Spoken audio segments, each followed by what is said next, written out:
Pourquoi les Juifs et les Arabes semblent-ils pris dans un cycle interminable de conflits? Qu'est-ce qui se cache derrière cette rivalité qui traverse les générations, les nations et les siècles? Pour comprendre les origines de cet affrontement, il est nécessaire de revenir au tout début aux promesses divines faites à Abraham, figure centrale des trois grandes religions monothéistes. La Bible nous raconte des histoires qui ne sont pas seulement des récits de foi, mais aussi des choix humains et de leurs conséquences. Parmi elles, le parcours d'Abraham se distingue comme la racine d'un héritage d'espoir, mais aussi de tension. C'est lui qui a reçu la promesse divine qu'il serait le père de nombreuses nations. Pourtant, les décisions prises par lui et sa famille ont déclenché une division qui allait façonner le destin de ses descendants. Comment une alliance céleste, destinée à apporter des bénédictions au monde, a-t-elle pu donner naissance à une rivalité qui persiste encore aujourd'hui? Ce mystère résonne toujours au cœur du Moyen-Orient moderne, où territoire, culture et croyances s'entrechoquent dans un contexte marqué par des tensions apparemment irréconciliables. Dans cette vidéo, nous allons revisiter les racines de ce conflit. D'Abraham et de ses deux lignées Isaac et Ismaël aux défis rencontrés par les nations qui en descendent, nous plongerons dans une histoire profonde, riche en foi, en dilemmes et en leçons qui résonnent encore aujourd'hui. Plus qu'une compréhension du passé, c'est un voyage pour réfléchir à ce qui peut encore être fait pour rechercher la paix. Abraham est rappelé comme le patriarche des trois grandes religions monothéistes, le judaïsme, le christianisme et l'islam. Mais avant de devenir ce symbole, il était un homme appelé Abraham, vivant à Ur des Chaldéens, jusqu'à ce qu'il entende la voix de Dieu l'appelant à une aventure extraordinaire. « Et quitte ton pays, ta parenté et la maison de ton père, et va vers le pays que je te montrerai. Je ferai de toi une grande nation et je te bénirai. » Genèse 12, 1-2. Avec cette promesse, Abraham laissa derrière lui tout ce qu'il connaissait, mu par sa foi en un Dieu qui lui avait promis non seulement une terre, mais aussi une descendance et des bénédictions pour toutes les familles de la terre. Cependant, un obstacle se dressait, sa femme, Saraï, était stérile. Comment Abraham pourrait-il devenir le père d'une grande nation sans héritier? Ce dilemme sema les graines de l'un des chapitres les plus significatifs et délicats de l'histoire humaine. Le temps passa, et la promesse d'un fils semblait de plus en plus lointaine. La frustration et la pression culturelle poussèrent Saraï à proposer une solution qui, à l'époque, était socialement acceptable, mais qui allait changer le cours de l'histoire. Elle offrit sa servante égyptienne, Agar, pour concevoir l'héritier tant attendu. Agar tomba enceinte et donna naissance à Ismaël, le premier-né d'Abraham. Pour beaucoup, cela aurait pu être la fin du conflit, mais ce n'était que le début. La grossesse d'Agar éveilla la jalousie de Saraï, créant un climat d'hostilité au sein même de la maison d'Abraham. Malgré cela, Ismaël fut aimé par son père, et sa naissance semblait être le début de l'accomplissement de la promesse divine. Mais Dieu n'avait pas oublié Saraï. Des années plus tard, alors qu'Abraham avait 100 ans, elle donna naissance à Isaac, le fils promis. Comme le rapporte Genèse 21, 1-3, l'Éternel intervint en faveur de Sarah comme il l'avait dit, elle donna un fils à Abraham dans sa vieillesse. Avec la naissance d'Isaac, la tension entre Agar et Saraï atteignit son paroxysme. Dans un moment de conflit, Saraï demanda à Abraham de renvoyer Agar et son fils. Dans Genèse 21h10, nous lisons ces paroles, « Chasse cette servante et son fils, car le fils de cette servante n'héritera pas avec mon fils Isaac. » Cette décision brisa le cœur d'Abraham, qui aimait Ismaël, mais il obéit à Dieu, qui lui avait promis de veiller sur l'enfant et sa mère. Agar et Ismaël furent envoyés dans le désert, où, dans un moment de désespoir, Dieu intervint. Le Dieu entendit la voix de l'enfant, et dit, « Je ferai de lui une grande nation » Genèse 21, 17-18. Cet épisode ne marqua pas seulement la séparation des deux lignées, mais il établit aussi l'identité d'Ismaël comme le père de 12 tribus arabes, tandis qu'Isaac devint l'héritier de l'alliance qui donnerait naissance à la nation d'Israël. La promesse de Dieu à Abraham, qu'il serait le père de nombreuses nations, s'accomplit, mais d'une manière que personne n'aurait pu prévoir. Tandis qu'Isaac hérita de l'alliance divine et des promesses liées à la terre de Canaan, Ismaël reçut également une puissante bénédiction. Il devint un chef de nation, avec une descendance qui donnerait naissance aux peuples arabes. Cette division, apparemment inévitable, jeta les bases de rivalités culturelles, territoriales et spirituelles qui se sont poursuivies à travers les siècles. L'histoire d'Abraham, Sarah, Agar, Ismaël et Isaac est, en fin de compte, un récit sur les choix humains et leurs conséquences. Abraham suivit un appel divin, mais les décisions prises par lui et sa famille engendrèrent des tensions qui dépassèrent leur époque. Mais que pouvons-nous en tirer comme enseignement? Comment ces récits, si anciens, continuent-ils de façonner notre monde moderne? Pour mieux comprendre, nous devons examiner l'impact de ces lignées au fil de l'histoire.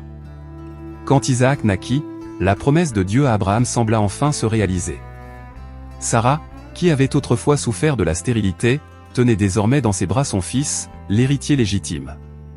Cependant, la présence d'Ismaël, le premier-né, continuait de jeter une ombre de tension. Ismaël, déjà jeune homme à la naissance d'Isaac, aurait dû, selon la tradition, bénéficier de droits importants en tant qu'aîné.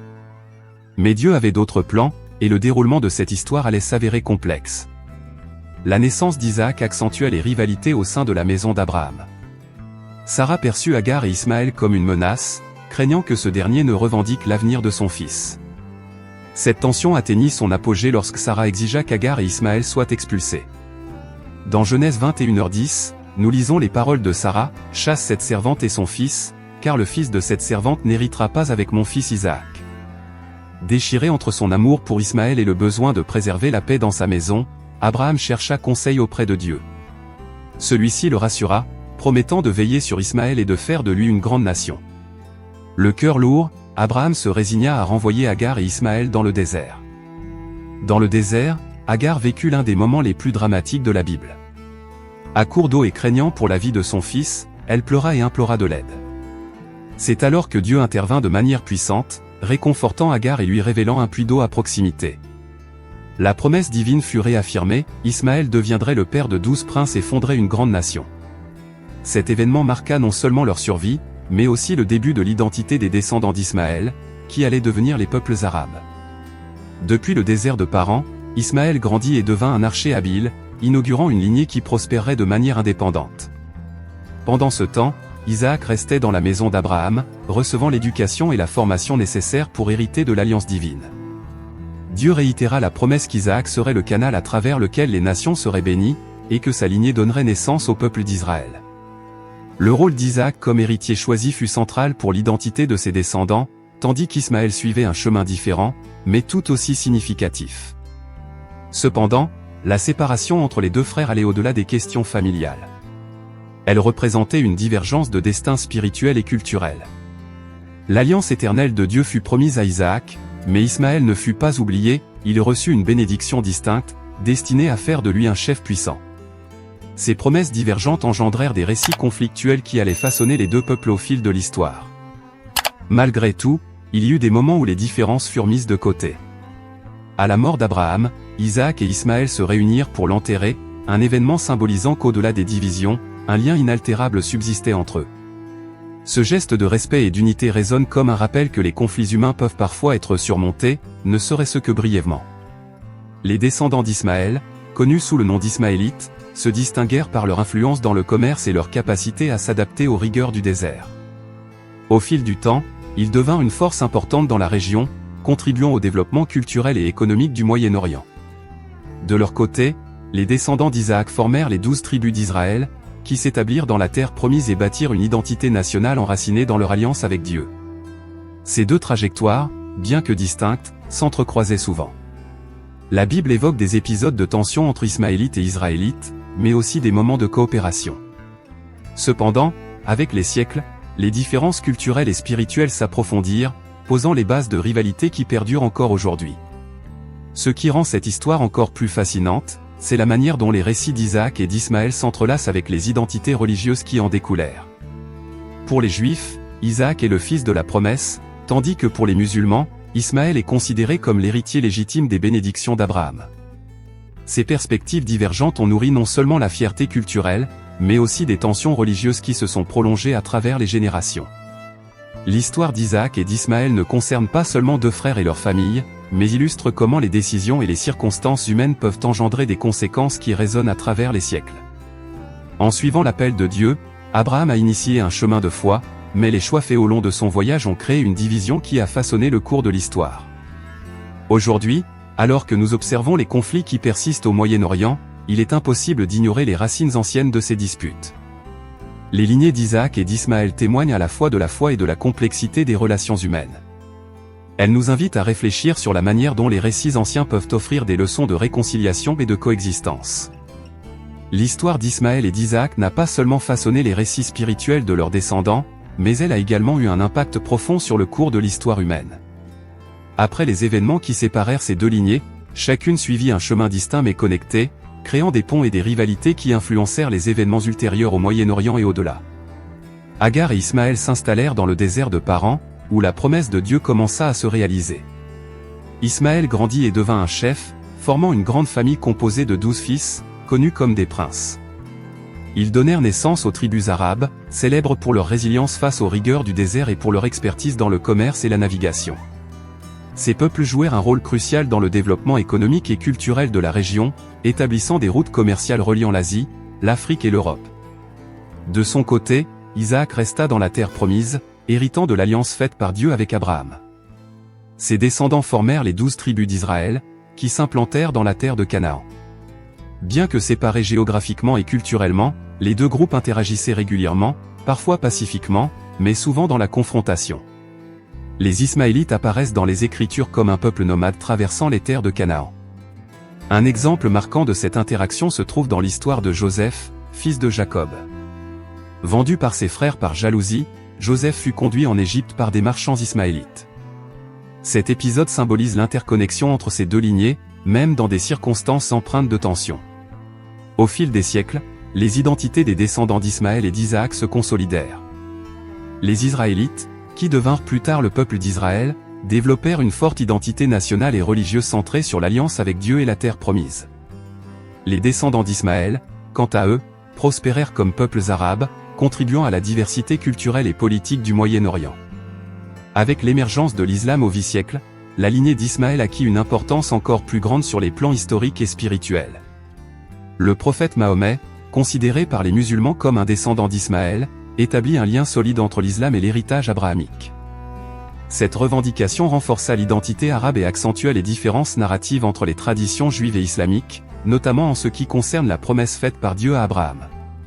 Parallèlement, les descendants d'Isaac affrontèrent des défis qui allaient façonner leur destinée. La dispersion du peuple juif, provoquée par la destruction du temple de Jérusalem et les persécutions romaines, marqua le début de siècles de diaspora. Malgré leur éloignement de la terre promise, les Juifs préservèrent leurs traditions et leurs liens spirituels avec les promesses faites à Abraham et Isaac. Pendant que les Juifs vivaient la diaspora, les peuples arabes renforçaient leur présence au Moyen-Orient, élargissant leur influence politique et culturelle. La rivalité entre ces deux lignées prit une dimension plus politique et territoriale, notamment avec l'émergence de différends autour de Jérusalem, un lieu sacré pour les Juifs, les chrétiens et les musulmans.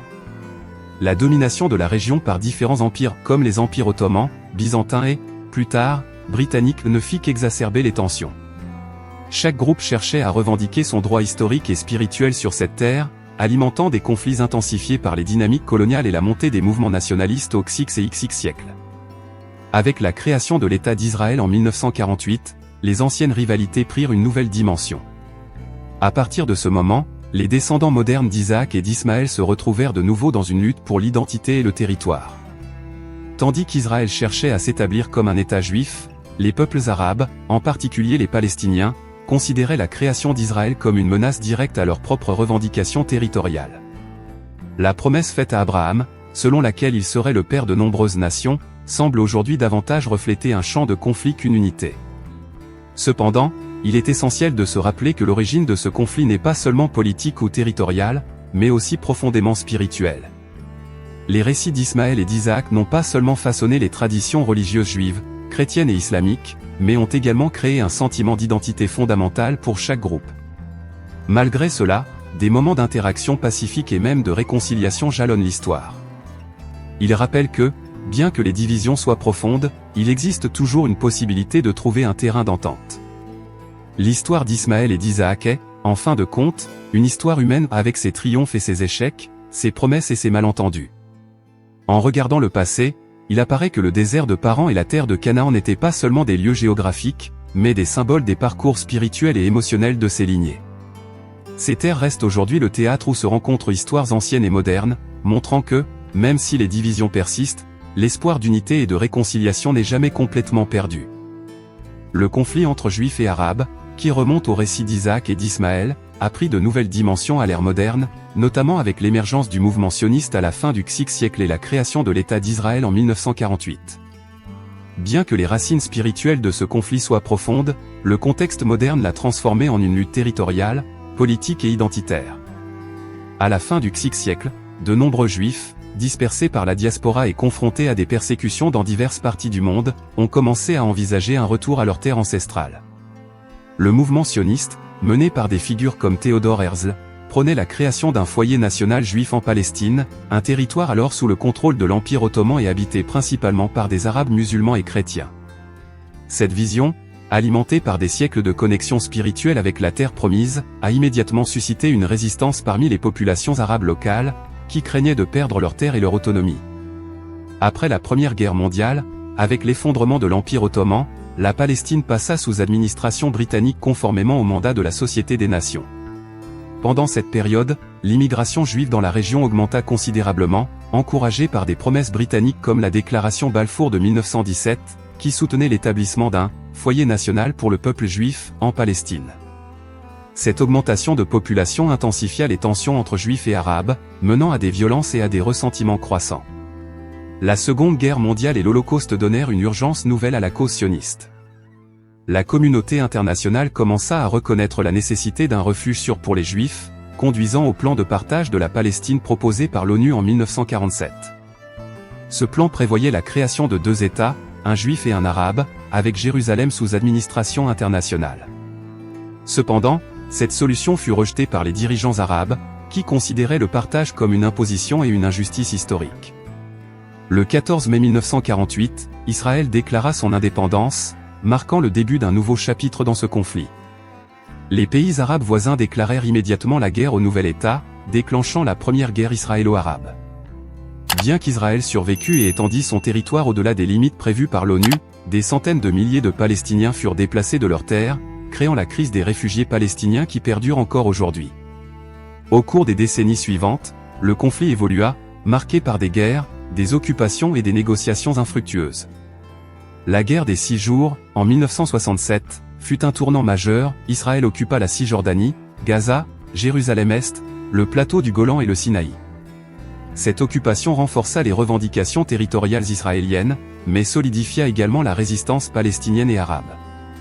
Jérusalem, en particulier, devint un symbole des tensions religieuses et politiques, les Juifs, les chrétiens et les musulmans revendiquant des droits sur la ville sainte. À partir des années 1980, le mouvement palestinien gagna en force avec l'émergence de l'Organisation de libération de la Palestine, OLP, dirigée par Yasser Arafat, et la première Intifada, un soulèvement populaire contre l'occupation israélienne. Cette période mit en lumière la lutte des Palestiniens pour l'autodétermination et plaça le conflit au centre des préoccupations politiques mondiales. Pour beaucoup, les promesses faites à Abraham sont considérées comme la clé pour comprendre les revendications des 2 camps. Dans le judaïsme, la terre promise est une partie essentielle de l'alliance avec Dieu, tandis que dans l'islam, l'héritage d'Ismaël relie les musulmans à la même terre. Ces récits spirituels continuent de façonner les perceptions et les actions des communautés impliquées, rendant la réconciliation particulièrement difficile. Les tentatives de paix, comme les accords d'Oslo dans les années 1990, suscitèrent l'espoir d'une solution à 2 États, mais la réalité sur le terrain resta complexe. Des questions comme l'expansion des colonies israéliennes en Cisjordanie, le statut de Jérusalem et le droit au retour des réfugiés palestiniens demeurent des obstacles majeurs à un accord durable. Dans le contexte actuel, le conflit israélo-palestinien est souvent perçu comme une question de droits humains, d'identité nationale et de souveraineté. Pour les descendants d'Isaac, le retour à la terre promise représente l'accomplissement d'une prophétie divine et la restauration d'un refuge après des siècles de persécution. Pour les descendants d'Ismaël, la lutte pour leurs droits et leurs terres ancestrales est une question de justice et de résistance contre ce qu'ils perçoivent comme une occupation et une colonisation. Malgré ces divisions profondes, il existe des initiatives et des voies qui cherchent la réconciliation. Des groupes interreligieux, des militants et des leaders communautaires travaillent à construire des ponts entre juifs et arabes, démontrant que la coexistence est possible. Ces efforts rappellent que, bien que les récits d'Isaac et d'Ismaël soient souvent associés à la séparation, ils peuvent aussi être interprétés comme un appel à l'unité et à la compréhension mutuelle. En regardant le présent, la complexité du conflit israélo-palestinien ne peut être réduite à un seul facteur. Il est le résultat de siècles d'histoire, de récits divergents et de décisions politiques. Cependant, les racines spirituelles de cette dispute résonnent encore, montrant comment la foi et les traditions anciennes continuent de façonner les actions et les aspirations des peuples aujourd'hui. En regardant les histoires d'Isaac et d'Ismaël, nous sommes rappelés que les divisions humaines, aussi profondes soient-elles, ne sont jamais complètement irréconciliables. La promesse faite à Abraham était claire, il serait le père de nombreuses nations, et toutes les familles de la terre seraient bénies à travers lui. Cette vision, qui dépasse les frontières et les rivalités, reste un appel puissant pour les Juifs, les Arabes et toutes les personnes qui s'identifient à cet héritage. Lors des funérailles d'Abraham, Isaac et Ismaël se sont réunis, symbolisant que, malgré leurs différences, il existe quelque chose de plus profond qui peut unir les frères. Ce moment nous rappelle que le désir de réconciliation est inscrit dans la nature humaine, même au milieu des conflits. Les récits bibliques d'Isaac et d'Ismaël nous poussent à réfléchir sur nos propres divisions. Combien de fois nos choix, bien qu'influencés par des circonstances temporaires, entraînent-ils des conséquences qui résonnent sur plusieurs générations? Pourtant, ces récits nous rappellent aussi qu'il est toujours possible de rectifier notre trajectoire et de chercher la compréhension mutuelle. Le monde moderne peut sembler bien éloigné des histoires anciennes d'Abraham, mais les dilemmes auxquels lui et sa famille ont été confrontés résonnent encore dans nos vies. Aujourd'hui encore, nous faisons face à des défis liés à l'identité, au territoire et à la foi, qui nous obligent à choisir entre division et unité. La question est, comment pouvons-nous apprendre de ces histoires pour créer un avenir de coexistence et de respect mutuel? Il est essentiel de se rappeler que Juifs et Arabes partagent tous deux la promesse divine dans leurs récits respectifs. Ils possèdent un lien historique et spirituel qui dépasse les disputes territoriales. Reconnaître cette connexion ne résout pas automatiquement les conflits, mais cela peut ouvrir des portes à des dialogues significatifs et à la construction d'une paix fondée sur une compréhension mutuelle. De plus, les histoires d'Isaac et d'Ismaël mettent en lumière le pouvoir de l'intervention divine face aux difficultés. Dieu n'a pas abandonné Ismaël dans le désert, tout comme il n'a pas oublié de tenir sa promesse à Isaac. Cet exemple de fidélité divine nous montre qu'il y a toujours de l'espoir, même dans les situations les plus difficiles. En tant que spectateurs de ces histoires, nous sommes invités à aller au-delà de l'analyse historique et à nous engager personnellement. L'appel à la réconciliation commence dans nos propres communautés, dans nos choix quotidiens de promouvoir le dialogue plutôt que le conflit, et d'encourager l'empathie plutôt que la division. Enfin, l'histoire d'Abraham nous rappelle qu'en fin de compte, le plan divin est un plan d'unité. Dans Genèse 12:3, Dieu promet qu'à travers Abraham, toutes les familles de la terre seront bénies. Cela inclut les Juifs, les Arabes et tous ceux qui cherchent à comprendre et à vivre selon les valeurs de paix et de réconciliation. Si vous êtes arrivés jusqu'ici, c'est que vous êtes tout aussi fascinés que nous par cette histoire incroyable et sa pertinence pour notre époque. Ne laissez pas cette réflexion s'arrêter ici. Avez-vous aimé cette vidéo? Laissez un « j'aime » pour que nous puissions continuer à proposer des contenus aussi profonds et inspirants que celui-ci. Abonnez-vous à la chaîne et activez la cloche pour ne pas manquer nos prochaines vidéos sur des thèmes historiques, spirituels et des réflexions qui vous invitent à voir le monde autrement. Participez à la discussion. Nous voulons connaître votre avis dans les commentaires. Pensez-vous qu'un jour, Juifs et Arabes pourront trouver la paix? Partagez vos idées et contribuez à créer un espace de dialogue respectueux. Partagez cette vidéo avec vos amis et votre famille. Peut-être que ce message d'unité inspirera d'autres personnes à chercher la réconciliation. Merci beaucoup de nous avoir regardés, et à très bientôt pour une prochaine vidéo.